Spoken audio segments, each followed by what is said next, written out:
आज बनवूया आपण अगदी मस्त पहा अगदी मिरची कांद्याचा ठेचा. शेंगदाणे घ्यायचे, तव्यावरती घालायचे, गरम गरम तव्यावरती, आणि पाण्याचा एक हात लावा. त्याच्यामुळे काय होतं, शेंगदाणे पटकन भाजले जातात.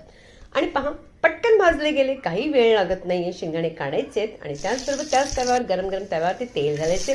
हिरव्या मिरच्या अगदी तिखट असते ना, त्याच घ्या, कारण हा मिरची कांद्याचा ठेचा आहे.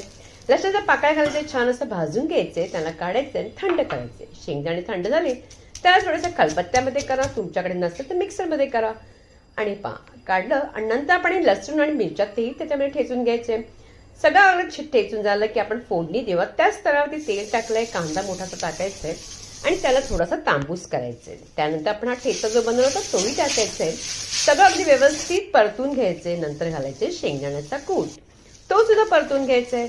आणि त्यानंतर त्याच्यावरती घालायचं चवीपुरतं मीठ. पहा, आपला मस्त झणझणीत असा मिरची कांद्याचा ठेचा रेडी झाला आहे.